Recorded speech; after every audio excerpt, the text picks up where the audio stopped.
देख सकते हैं आपके सामने है, बहुत शानदार तरीके से सभी पार्ट्स को फिट किया जा रहा है।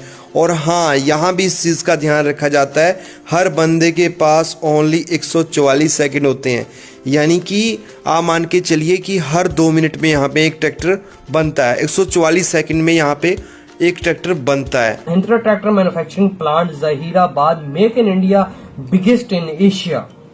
अच्छा, मतलब एशिया का सबसे बड़ा प्लांट इंडिया में ट्रैक्टरों का। और इन हमारे मेहनती भारतीयों के लिए भी लाइक करें, क्योंकि ये भारतीय ट्रैक्टर 59 कंट्रियों में जाता है। मैं सोच में पड़ रहा हूँ, ट्रैक्टरों में भी इंडिया सबसे आगे। अब यार ये तो मैं भी वही कह रहा हूँ कि मतलब एशिया में सबसे बड़ा ट्रैक्टर का प्लांट, मतलब कि वो भी महिंद्रा का जहीराबाद में, मतलब मजाक है क्या। वहाँ पे जो लेवल ऑफ स्टडीज है, जो एजुकेशन है, वो आप देखें। आप वहाँ के एक प्राइमरी स्कूल का टीचर भी उठा के देख लेंगे, ठीक है जी, आप उसको भी प्रॉपर इंग्लिश आती होगी, उसको प्रॉपर अवेयरनेस होगी। आप अमूमन सोशल मीडिया पे ऐसी कोई वीडियोस देखते हैं, ठीक है, जिसमें कि वो जो टीचर्स हैं वो छोटे बच्चों को भी अगर पढ़ा रहे होते हैं, 1 to पढ़ा रहे होते हैं, तो उसमें प्रैक्टिकल अप्रोच के साथ पढ़ा रहे होते हैं। अब इसकी टेस्ट ड्राइव ली जा रही है, इसको आगे पीछे करके बहुत दिशा में घुमाया जाता है, टेस्ट किया जाता है बहुत बार। तो 2 मिनट के बाद ये भी काम खत्म हो जाता है। इस प्लांट की खास बात ये है कि महिंद्रा दावा करता है कि वो 2 मिनट में एक ट्रैक्टर को तैयार कर देता 2 मिनट में है ना हैरानी की बात। ये क्या है यार, पूरी और जगह मुझे ये नहीं पता 57 जो है ना कंट्रीज में 59 कंट्रीज और दुनिया का सबसे बड़ा मैन्युफैक्चर जो मतलब ट्रैक्टर कोई कंपनी बनाती है वो है महिंद्रा। यार सैल्यूट है। इंडिया 50 ईयर एडवांस सोचता है कि 50 साल के बाद यहाँ पे क्या ब्रिज बनेगा, बिल्डिंग बनेगी, हम एजुकेशन में कहाँ तक। हमारे पास प्लानिंग नहीं है, हम आजकल सोचते हैं। और 30 लाख ट्रैक्टर आज तक महिंद्रा दे चुका है। बहुत बड़ी तादाद है, बहुत बड़ी। और सिमिलरली अगर आप गुजरात को देख लें, गुजरात को हम कहते हैं जी मोदी के साथ था, ये था, लेकिन मोदी ने वहाँ पे आईटी सिस्टम दिया। मोदी ने उन लोगों का लिविंग स्टैंडर्ड इतना हाई कर दिया हुआ है कि आप वो यूरोपियन कंट्रीज का मुकाबला करते हैं। अच्छा। आप कभी इंडिया विजिट कीजिए, आपने किया, मैंने इंडिया किया और विजिट। अच्छा, आपने इंडिया विजिट किया। यार आप लोगों के पास कौन सा ट्रैक्टर आप लोगों ने रखा हुआ था या रखा हुआ, क्योंकि जारी बात है हर कोई फैमिली फार्मर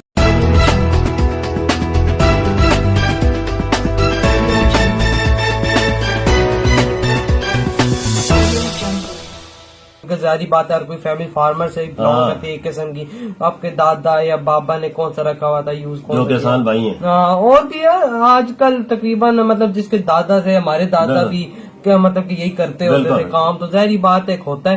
तो यार मतलब महिंद्रा का पूरी दुनिया का सबसे ज्यादा ट्रैक्टर बेचने वाला भी है और सबसे बड़ा इसका मैन्युफैक्चरिंग जो प्लांट है वो एशिया का सबसे बड़ा है। और 30 लाख ट्रैक्टर आज तक महिंद्रा दे चुका है। बहुत बड़ी तादाद है, बहुत बड़ी। और अभी जो वो पार्किंग में खड़े हुए थे, जिस तरह समुंदर नहीं होता ट्रैक्टरों का, हजारों की तादाद में, हजारों की, मुझे तो ज्यादा लगा, हजारों की कह सकते हो बाबा, बिल्कुल, कि मतलब पूरे एक किस्म का समुंदर बना हुआ था। तो एक चीज समझ में आती है कि 2 मिनट में एक ट्रैक्टर तैयार, हाँ यार, 1 घंटे में 30 ट्रैक्टर तैयार, फिर 24 घंटों में हिसाब लगा। 24 घंटे पता नहीं काम होता है कि नहीं होता, लेकिन मतलब कि अब 30 अगर 1 घंटे में बन रहा है तो 10 घंटों में 300 बनेगा, 300 और फिर 30 360 ट्रैक्टर 12 घंटों में बन रहा है।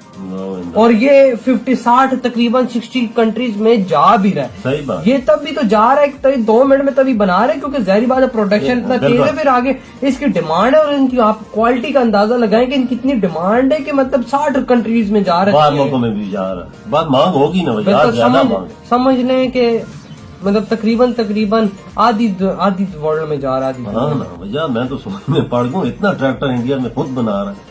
और 2 मिनटों में इंजन बनता है, 2 मिनट का टाइम उनको दिया जाता है। फिर असेंबली जो ट्रैक्टर के पार्ट्स वगैरह जोड़ते हैं वो मतलब उसमें भी कितने लोग लगे, कितने जबरदस्त काम है उधर के, फटोफट चीज जो बिल्कुल। और यार इनकी क्वालिटी जो होगी ना वो एकदम कमाल की होगी, बिल्कुल, तभी तो इतनी ज्यादा इस ट्रैक्टर की डिमांड है महिंद्रा की। और वाकई में महिंद्रा भाई बिल्कुल बाबा, और महिंद्रा चीज ऐसी बनाते हैं कि अगलों को पसंद आती है। बिल्कुल सही है, गाड़ियां भी बनाता है तो ट्रैक्टरों में नंबर ले गया। और वही भाई एशिया का सबसे बड़ा और दुनिया में सबसे ज्यादा खासकर इस ट्रैक्टर को किसान बड़ा पसंद करता है। हाँ, जहरी बात है बाबा, क्वालिटी चाहिए ना।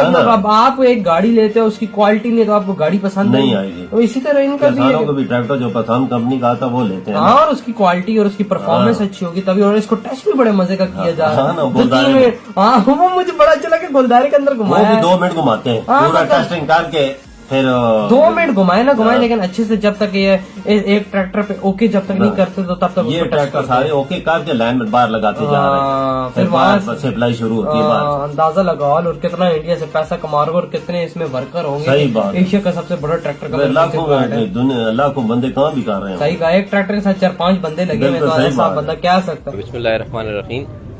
सबसे पहले बात यह है कि जहाँ पे आप डेवलपमेंट की बात करते हैं ना, तो डेवलपमेंट ने आई थिंक यहाँ पे पाकिस्तान में जो है वो मैन वर्क की, पाकिस्तान में दिमाग की, पाकिस्तान में यहाँ पे इंटेलेक्ट की कोई कमी नहीं है। ठीक है।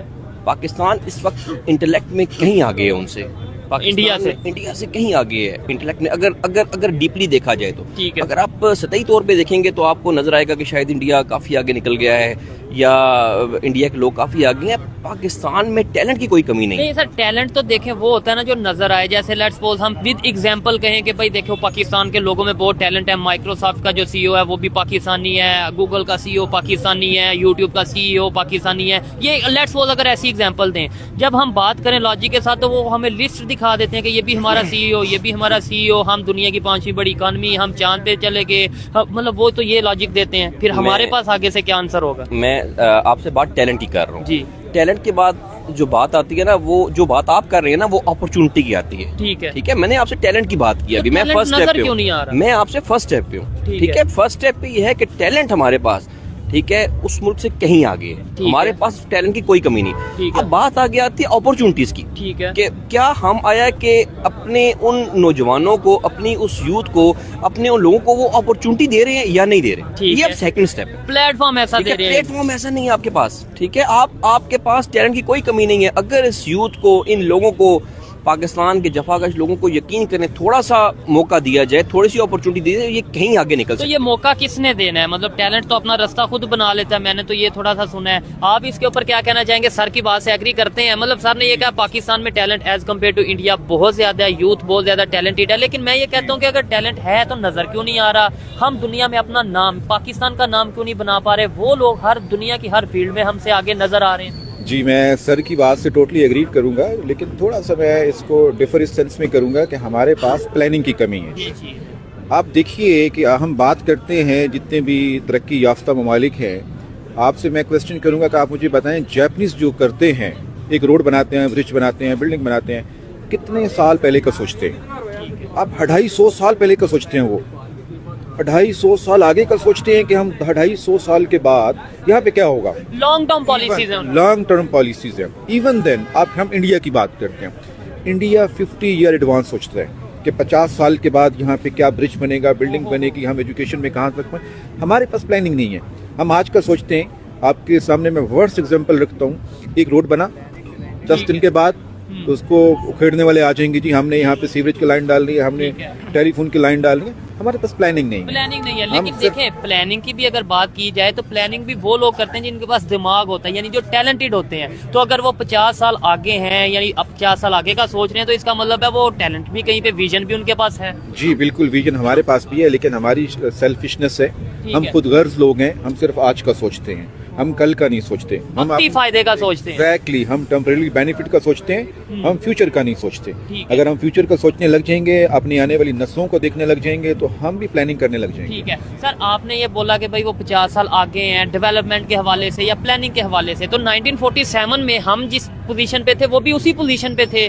क्या ऐसा उन्होंने किया? किस चीज के ऊपर वर्क किया? मतलब एक ही लोग थे हम सब, तो क्या उन्होंने ऐसा वर्क किया क्या वो 50 साल आगे की सोच रखने लगे? सर, एक तो उनकी डेमोक्रेसी, ये चीज वो अनइंटरप्टेड थी और उन्होंने डिलीवर किया, नंबर 1।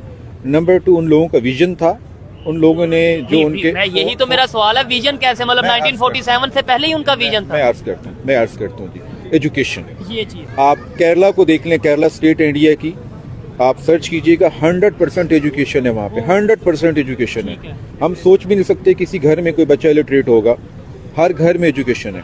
और सिमिलरली अगर आप गुजरात को देख लें, गुजरात को हम कहते हैं जी मोदी के साथ था, ये था, लेकिन मोदी ने वहाँ पे आईटी सिस्टम दिया। मोदी ने उन लोगों का लिविंग स्टैंडर्ड इतना हाई कर दिया हुआ है कि आप वो यूरोपियन कंट्रीज का मुकाबला करते हैं। अच्छा। हमारे पास क्या है? अच्छा, और ये गुजरात की अगर बात करें भी 15 दिन पहले वहाँ पे जो सा यूएई के प्रेसिडेंट थे उन्होंने भी विजिट किया। मोहम्मद बिन ज़ियाद ने वाइब्रेंट गुजरात के नाम से एक ग्लोबल इवेंट था जिसमें दुनिया के दूसरे कंट्रीज के लोग आए हैं, उन्होंने इन्वेस्टमेंट की बात की है। हमारे यहाँ पे vibrant Lahore, vibrant Peshawar, vibrant Islamabad ऐसे इंटरनेशनल इवेंट क्यों नहीं होते कि मतलब। तो दोस्तों, भारत की फेमस कंपनी महिंद्रा, जिसकी जो सेल है ट्रैक्टर कंपनियों में वो पूरी दुनिया में सबको क्रॉस कर चुकी है। महिंद्रा का ट्रैक्टर सेल के मामले में पूरी दुनिया में 1 नंबर पे आ चुका है, क्योंकि महिंद्रा का जो ट्रैक्टर है वो बहुत ज़्यादा पावरफुल के साथ साथ में टिकाऊ भी बहुत है, मजबूत बहुत है। इंडिया में आप देखोगे मैक्सिमम महिंद्रा के जो ट्रैक्टर हैं वही यूज़ होते हैं। और सिर्फ ट्रैक्टर ही नहीं, महिंद्रा के जो गाड़ियाँ भी जो हैं, चाहे महिंद्रा की बुलेरो ले लो या महिंद्रा की और कोई गाड़ियाँ ले लो, थार ले लो, ये सब गाड़ियाँ जो भी महिंद्रा बनाता है वो काफ़ी ज़्यादा मजबूत हैं और स्टाइलिश भी हैं, दिखने में लुक भी अच्छा रहता है महिंद्रा का। तो महिंद्रा की जब से ये खबर आई है कि महिंद्रा की गाड़ियाँ जो सेल में 1 नंबर पे पहुंच गई हैं, और जब उनका मॉडल देखते हैं पाकिस्तानी तो एकदम से चकाचौंध रह जाते हैं।